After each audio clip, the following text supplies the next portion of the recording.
अखिलेश शाह फिर राजभर संग दिखे सीएम योगी, बता दिया यूपी के लिए वो कितने उपयोगी। योगी शाह की एक तस्वीर ने मचाया ऐसा तहलका, विपक्ष देखकर रह गया हक्का बक्का।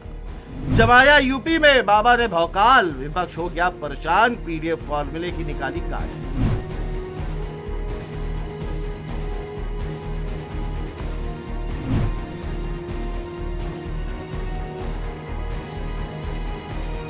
जी हां, अब असली खेला 2027 में होने वाला है, क्योंकि योगी ने ऐसी चाल चली है जिसने विपक्षियों के पसीने छुड़ा दिए हैं।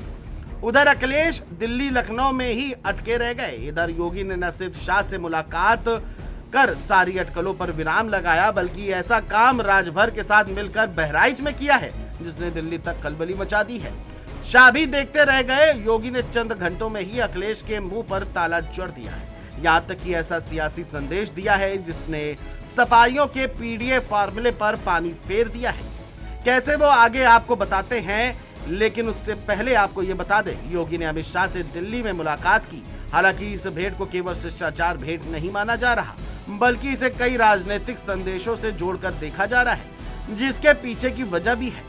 दरअसल अखिलेश लगातार ये सवाल उठाते रहे हैं कि बीजेपी के भीतर कुछ सही नहीं है। उन्होंने हाल ही में एक बयान भी दिया था और कहा था कि दिल्ली लखनऊ साथ नहीं है, लेकिन योगी ने मुलाकात कर सबको जवाब दे दिया है। इसके साथ ही बीजेपी के अंदर मतभेद और सहयोगी दलों के रवैये पर सवाल उठाए जा रहे थे, लेकिन अब योगी की शाह से मुलाकात और बहराइच में राजभर के साथ उनकी जनसभा ये संकेत दे रही है कि योगी केंद्र और राज्य दोनों स्तरों पर सहयोगियों को साथ लेकर चल रहे हैं। इस मुलाकात के बाद राजनीतिक गलियारों में यह माना जा रहा है कि सब कुछ ऑल इज वेल है। इसके साथ ही योगी राजभर ने बहराइच में विरोधियों के खिलाफ हुंकार भी भरी, जो अखिलेश के नहले पर दहले से कम नहीं है।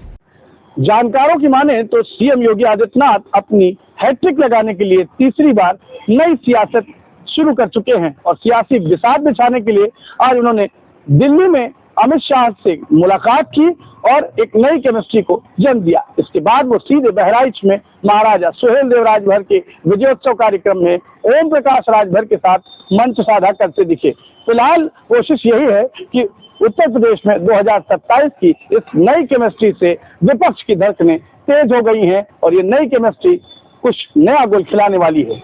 राजनीतिक जानकारों की माने तो योगी ने सत्ता की हैट्रिक लगाने के लिए सियासी बिछाद बिछानी शुरू कर दी है, जिसकी झलक शाह से मुलाकात के बाद बहराइच में देखने को मिली, जहां महाराजा सुहेलदेव का विजय उत्सव के मौके पर योगी और ओम प्रकाश राजभर एक साथ नजर आए।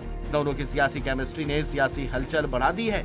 यहाँ तक कि महाराजा सुहेलदेव की प्रतिमा का अनावरण कर योगी ने सिर्फ हिंदू के एजेंडे को धार नहीं दी, बल्कि राजभर के साथ मिलकर अखिलेश के पीडीएफ फॉर्मूले को झटका दिया है। माना जा रहा है कि सुहेलदेव के नाम पर लगने वाले मेले के आयोजन का सीधा लाभ बीजेपी और एनडीए गठबंधन को मिलेगा, जिसकी वजह भी है। कहा जाता है कि मुसलमान गाजी मियां को एक संत के रूप में पूजते हैं, जो राजभर समुदाय के लोग महाराजा सुहेलदेव को अपना आदर्श मानते हैं।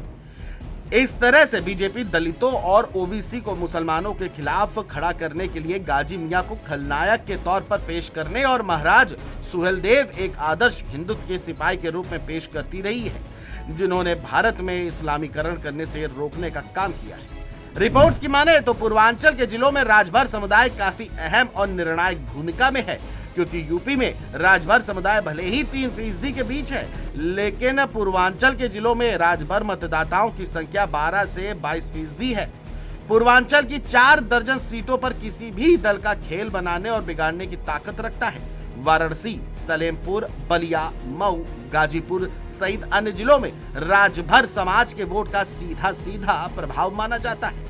अब अगर 2027 चुनाव से पहले जिस तरीके से योगी सियासी चाल चल रहे हैं और राजभर के साथ मिलकर चुनावी बिसात बिछा रहे हैं, उसने विपक्ष को बड़ा संदेश जरूर दे दिया है, क्योंकि योगी और राजभर की सियासी केमिस्ट्री एक साथ है। अगर ये आगे बनी रही तो 2027 में फिर से योगी सत्ता में हैट्रिक लगा सकते हैं, जो अखिलेश के अरमानों पर पानी फेर सकता है। हालांकि अब आगे क्या होता है ये देखने वाली बात है। 2027 के पहले योगी आदित्यनाथ ने जिस तरीके से सियासी बिछात बिछानी शुरू कर दी है और ओम प्रकाश राजभर के साथ मंच साझा करके और उन्हें मजबूती देकर नई केमिस्ट्री को जन्म दिया है, इस केमिस्ट्री के सहारे 2027 में एक बार फिर योगी आदित्यनाथ जीत की हैट्रिक लगाने की पूरी कोशिश कर रहे हैं। हालांकि इससे अखिलेश यादव के अरमानों पर पानी फिरने की पूरी संभावना है। देखना यही है कि अब इस नई केमिस्ट्री के सहारे क्या योगी आदित्यनाथ तीसरी बार हैट्रिक लगाएंगे और विपक्ष क्या करेगा और कौन सी रणनीति अपनाएगा जिसके सहारे वो अखिलेश और विपक्ष समूचे तमाम ऐसे विपक्षी गठबंधन एक होकर भी क्या योगी आदित्यनाथ को हरा पाएंगे। कैमरा पर्सन अनिल कुमार के साथ मैं विजय त्रिपाठी, GMB न्यूज लखनऊ।